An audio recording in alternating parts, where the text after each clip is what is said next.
السلام علیکم ورحمۃ اللہ وبرکاتہ۔ الحمد للہ رب العالمین والعاقبۃ للمتقین والصلاۃ والسلام علی رسولہ الکریم۔ محترم حضرات، ہم منہیات اسلام پر لگاتار بات کر رہے ہیں اور آج اس کا سیریل نمبر 86 ہے۔ یہ جتنے بھی سیریل ہیں کہنے کے لیے سیریل ہے، ورنہ ہر تقریر اپنی جگہ ایک تقریر ہے۔ یہ کوئی ضروری نہیں ہے کہ آپ نے اگر پچھلا سیریل نہیں سنا ہے تو یہ سیریل سمجھ میں نہیں آئے گا۔ ہر سیریل اپنی جگہ پر کیا ہے، ایک تقریر ہے، اس کی کوشش کی جاتی ہے۔ آج ہم جو بات کریں گے وہ یہ ہے کہ جنگ میں کیا چیزیں اللہ کے رسول صلی اللہ علیہ وسلم نے گائیڈ کیا ہے۔ دیکھیں، ایک بات یاد رکھیں کہ یہ دنیا کا واحد مذہب ہے کہ جس نے لڑنے کا بھی سلیقہ بتایا ہے۔ ایسا نہیں ہے کہ دشمنی جب کی جائے تو سارے کنڈیشن، سارے حدود کو کراس کر دیا جائے، ایسا نہیں ہے۔ قرآن مجید میں بھی یہ بات کہی کہ ادعو الی سبیل ربک بالحکمت والموعظۃ الحسنہ وجادلہم باللتی ہی احسن، کہ اگر جھگڑا بھی کرنا تو اچھے طریقے سے کرنا۔ جھگڑے کا مطلب یہ نہیں ہے کہ آپ ساری حدود کو کراس کر جائیں، جھگڑا بھی کرنا ہے تو اچھے طریقے سے کرنا ہے۔ نبی کریم صلی اللہ علیہ وسلم کے زمانے میں جو جہاد لفظ تو بات کا لفظ ہے، حقیقت میں لڑائی ہوتی تھی، تو اس میں پھر لڑائی میں جیسے آج ہے، دشمن ہے تو دشمن ہے، ہر چیز کیا ہے، جائز ہے۔ نبی کریم صلی اللہ علیہ وسلم کیونکہ جو جنگیں ہوتی ہیں، تو آج کل جو جنگیں ہوتی ہیں اس کی 3 وجہ ہوتی ہے۔ پہلی وجہ یہ ہوتی ہے کہ ہم کو کسی چیز پر قبضہ کرنا ہے، دوسرا یہ ہوتا ہے کہ اپنے ایریے کو بڑھانا ہے، اور تیسرا یہ ہے کہ اس کی طاقت کو توڑنا ہے۔ تو ان 3 وجہ سے جنگ ہوتی ہے۔ ہمارے پاس یہ 3 میں سے کوئی وجہ جنگ ہے ہی نہیں۔ اسلام میں ان تینوں وجہ سے اگر کوئی جنگ لڑی جا رہی ہے تو یہ لڑائی تو ہے، لیکن یہ جہاد نہیں ہے۔ جہاد کے لیے لازم ہے کہ سب سے پہلے اس کی نیت صحیح ہونی چاہیے۔ نیت کیا ہونی چاہیے؟ کہ اللہ کے بندوں کو اللہ کی بندگی میں داخل کرنا ہے۔ پوری دنیا میں کہیں بھی ہے، نمبر 2، پوری دنیا میں کہیں بھی کوئی مظلوم ہے، مسلمان ہے، غیر مسلمان ہے، یہ ایک مسلمان کی ذمہ داری ہوتی ہے کہ آپ اس مظلوم کی مدد کیسے کر سکتے ہیں۔ ہندوستان پہ جو سب سے پہلے حملہ ہوا ہے، سب سے پہلا حملہ جو ہوا ہے وہ محمد بن قاسم کا ہوا ہے۔ محمد بن قاسم جو ہے یہ حجاج بن یوسف کا بھتیجا ہے۔ حجاج بن یوسف کو سندھ کے علاقے کی ایک عورت نے خط لکھا کہ سنا ہے کہ اسلام اس دنیا میں ایک مذہب ہے اور جس کا یہ دعویٰ ہے کہ ہم مظلوموں کی مدد کرتے ہیں۔ میں ایک عورت ذات ہوں اور میرے ساتھ زیادتی ہو رہی ہے، میری عزت محفوظ نہیں ہے۔ ایک عورت پہ خط لکھا تھا، کوئی ملک کا معاملہ نہیں تھا۔ حجاج بن یوسف کو جب خط پہنچا ہے تو حجاج بن یوسف گورنر ہاؤس میں ٹہل رہا تھا، بہت جابر قسم کا گورنر ہے یہ، تو اس کے بغل میں نیزہ لگا ہوا تھا، تو پوری دنیا کا نقشہ بنا ہوا تھا سامنے، بہت ماہر آدمی تھا۔ تو جیسے ہی وہ خط پڑھا تو ایک دم غصے میں آ گیا حجاج بن یوسف، اور اس نے وہ نیزہ نکالا اور نکال کر کے مارا اس نقشے کے اوپر، سندھ کے اوپر، اور اپنے بھتیجے کو بلایا۔ بھتیجے کی عمر زیادہ 17 سال تھی۔ بلایا، اس نے کہا کہ اس عورت نے جو ہم سے مدد مانگی ہے، ہم مسلمان ہیں، لہذا ہم اس کی حتی الامکان مدد کریں گے۔ آپ اندازہ کیجئے کہ کہاں عراق کا علاقہ، بغداد کا علاقہ، اور کہاں سندھ، بحری سفر کرا کر کے اس عورت کی حفاظت کے لیے سندھ پر حملہ کیا گیا، ورنہ کوئی وجہ نہیں تھی ہندوستان پر حملہ کرنے کی۔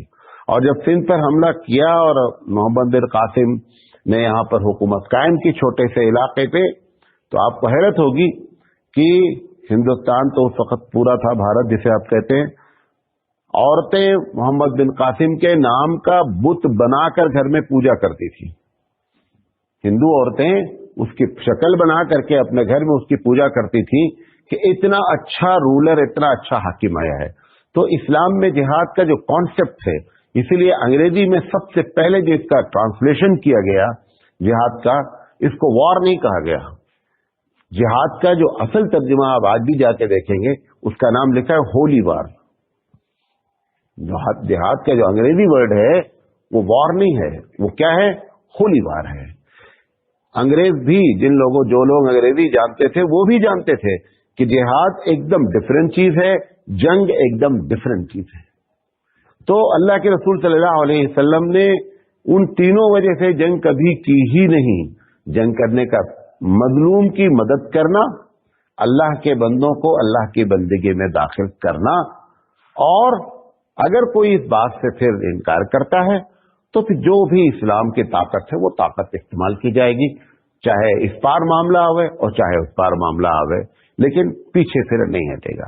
اب سوال یہ ہے کہ چاہے لفظ جہاد ہو، لیکن دیکھنے میں تو لڑائی ہے. تو چونکہ جو لوگ داخل ہوئے اسلام میں، ساروں کی جو بنیاد ہے وہ حقیقت میں تو جاہلیت ہے. بھائی چاہے ابو بکر صدیق رضی اللہ تعالیٰ عنہ نے ایمان لائے، لیکن یہ سب پنپے کس چیز میں ہیں؟ سارے کے سارے ایک جاہلی کلچر میں ہی ڈیولپ ہو کر کے آئے ہیں. لیکن یہ رسول اکرم کی شان تھی کہ اس اتنے گندے کلچر سے اس طریقے سے تربیت کی کہ اس کیچڑ میں کمل کھلا دیا. تو یہ نبی کریم صلی اللہ علیہ وسلم کی ہماری شان تھی کہ ان کو بہترین قسم کا ہیرا بنا دیا. ورنہ اگر ان کا آپ کلچر دیکھیں گے، ان کی تہذیب دیکھیں گے، کس ماحول سے نکل کر کے آئے ہیں، وہ عجیب و غریب ماحول ہے.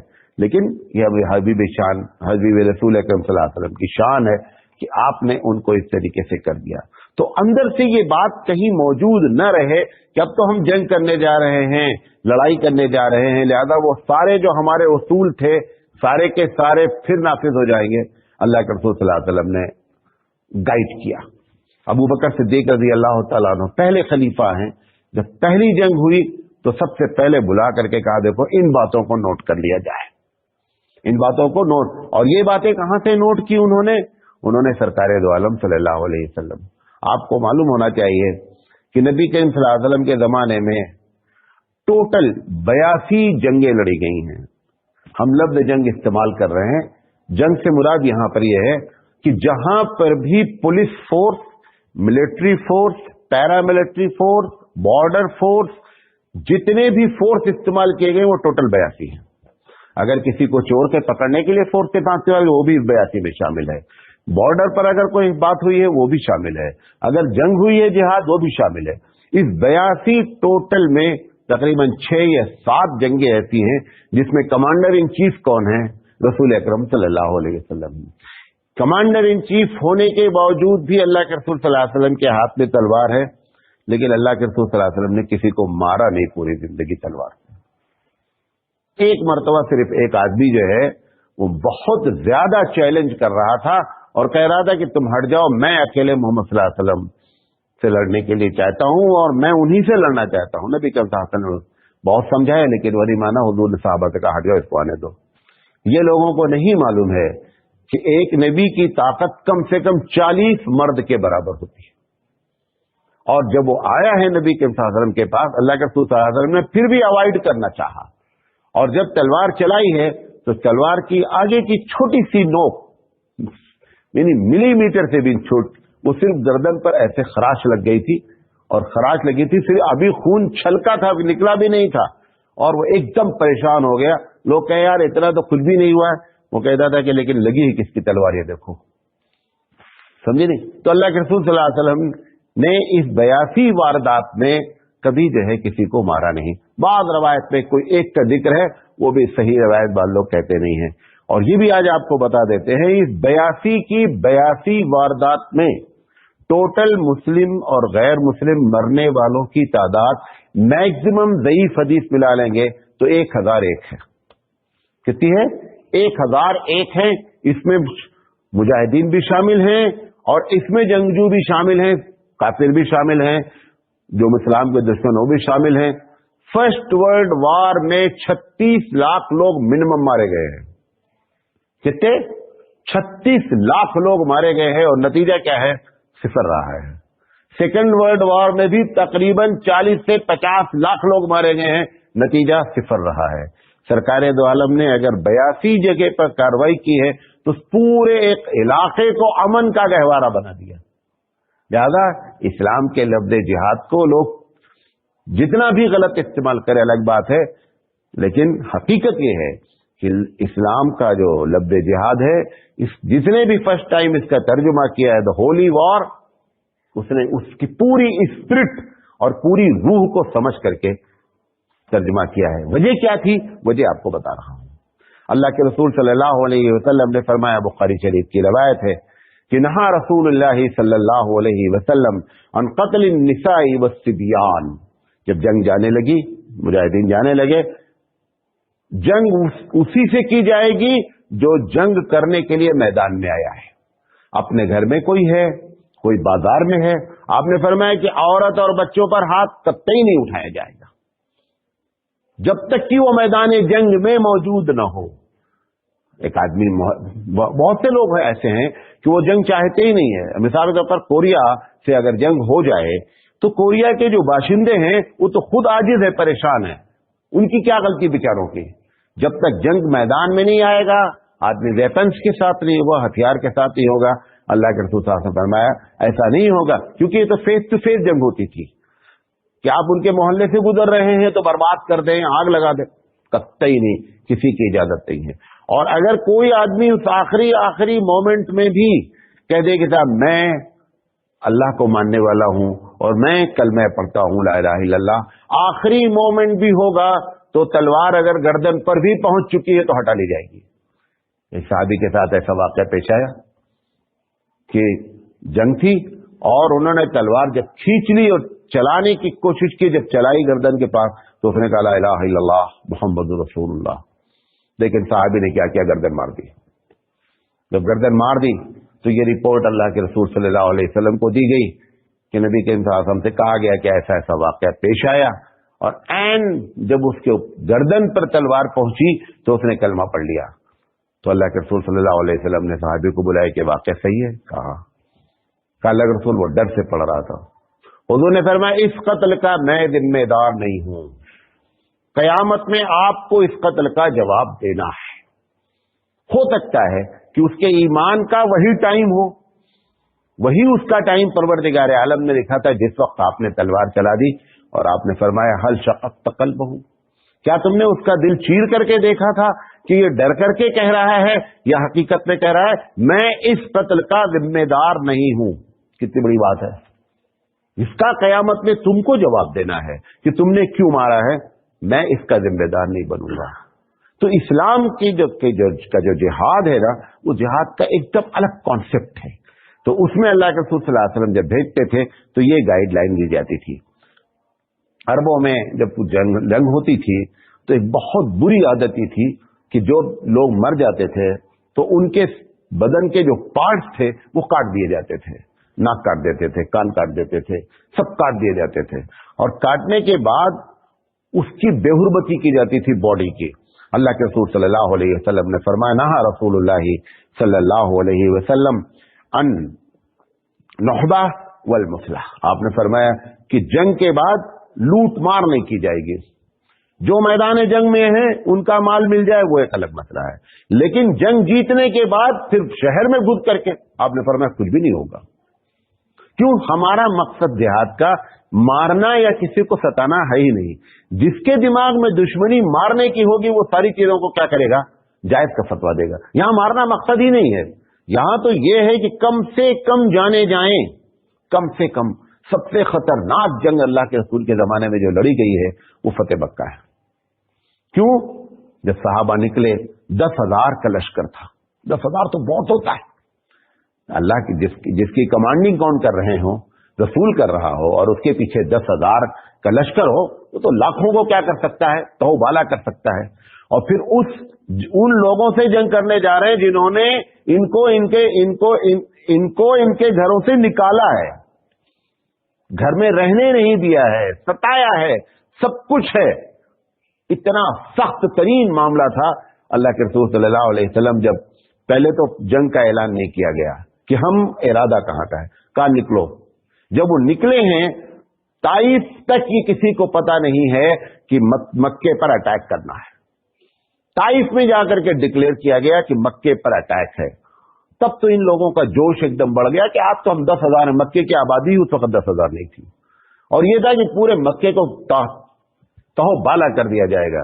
ایک صحابی جوش میں شعر پڑھ رہے تھے, الیوم یوم الملحمہ, آج بوٹی بوٹی کرنے کا دن ہے. شعر پڑھ رہے تھے, اونٹ پر بیٹھے ہوئے تھے. یہ شعر کا مصرع جب اللہ کے رسول صلی اللہ علیہ وسلم کو بتایا گا کہ بلا لاؤ, بلا کے لے کر آپ یہ شعر پڑھ رہے ہیں الیوم یوم الملحمہ, کہاں آج چھوڑیں گے نہیں. سرکار دو عالم صلی اللہ علیہ وسلم رحمت للعالمین نے فرمایا نہیں, یہ شعر پڑھو, الیوم یوم المرحمہ, آج نہایت مرثی اور شفقت کا دن ہے. یہ جنگ ہم یہ نہیں دیکھیں کہ آپ میرے ساتھ 10,000 کا لشکر ہے, میں ان کے ساتھ شفقت اور نرمی سے پیش آؤں گا. اور جس وقت اللہ کے رسول صلی اللہ علیہ وسلم اپنے اونٹ پر بیٹھے ہوئے ہیں, فخر نہیں شکر میں گردن آپ کی کجاوے سے جھکی جا رہی ہے کہ رب ذوالجلال یہ وہی علاقہ ہے کہ جہاں پر ہم رہنا چاہتے تھے تو ہم کو مجبور کر دیا گیا, ہمارے مرڈر کی کوشش کی گئی اور ہم کو مجبور ہو کر کے اس علاقے سے چھوڑنا پڑا. آج 10 سال کے اندر اللہ آپ نے وہ مقام مجھے دیا ہے, وہ طاقت دی ہے کہ آج 10,000 کا لشکر ہمارے ساتھ ہے, اور میں ان لوگوں کے پاس جا رہا ہوں جنہوں نے ہم کو ہمارے گھروں سے نکالا ہے. اور آپ نے کہا نہیں, الیوم یوم الملحمہ, نو, قطعی نہیں, الیوم یوم المرحمہ, آج شفقت اور رحمت کا دن ہے. یہ ہمارے یہاں جہاد ہے. اور پوری جنگ میں آپ اندازہ کریں اللہ کی مدد, ان لوگوں کا خلوص, ان کی نیتیں, اللہ نے اتنی مدد فرمائی. اس پوری جنگ میں زیادہ سے زیادہ 8 سے 9 آدمی مارے گئے ٹوٹل. اللہ کے رسول صلی اللہ علیہ وسلم نے اتنی بڑی نفسیاتی جنگ لڑی, کہا من دخل فی بیت ابی سفیان فہو آمن. سامنے کا کمانڈر ان چیف کون ہے؟ سفیان ہے. اللہ کے رسول فرمایا کہ اگر سفیان کے گھر میں کوئی داخل ہو جائے گا میں اس کو امن دیتا ہوں. سفیان پریشان ہو گیا, نفسیاتی طور پر جنگ ختم ہو گئی کہ ہم ہی سب سے بڑے دشمن ہیں اور ہمارے گھروں. پھر آپ نے فرمایا کہ من دخل فی بیت اللہ فہو آمن, کہ جو بیت اللہ میں چلا جائے گا اس کو امن ہے. اب بیت اللہ اور ابو سفیان کے گھر کو کیا کر دیا؟ برابر کر دیا کہ ومن دخل فی بیت سفیان فہو آمن ومن دخل فی بیت اللہ فہو آمن. ابو سفیان نفسیاتی طور پہ جنگ ختم ہو گئی, جنگ ہی نہیں رہ گئی, ختم, معاملہ ختم ہو گیا. اور اللہ کے رسول نے فرمایا کہ جو آدمی بھی اپنا گھر کا دروازہ بند کر لے گا میں اس سے جنگ نہیں کروں گا. جو آدمی میدان میں نہیں آئے گا میں اس سے جنگ نہیں کروں گا. جب تک وہ تلوار لے کر کے ہمارے سے مقابلہ کرنے کی کوشش نہیں کرے گا تب تک تلوار نہیں اٹھائے گی. اتنا بڑی جنگ لڑی گئی اور جنگ ہی نہیں ہوئی ہے. پوری جنگ لڑی گئی اور جنگ ہوئی نہیں. مکے میں چند لوگ تھے جن کے بارے میں جو طے کر لیے تھے کہ مجھے لڑنا ہی لڑنا ہے, وہ 4-5 لوگ تھے. ان کے علاوہ کسی کو چھیڑا نہیں. خالد بن ولید جیسا شخص اس پہ موجود تھا جس کی قسمت میں اللہ نے کبھی ہار لکھی ہی نہیں تھی. چاہے وہ کافر تھے خالد بن عبداللہ, خالد بن ولید, تب بھی جنگ نہیں ہارے. آپ کو حیرت ہوگی, یہ وہ شخصیت ہے کہ جس کے قسمت میں جنگ کا ہارنا لکھا نہیں تھا. جنگ احد ایک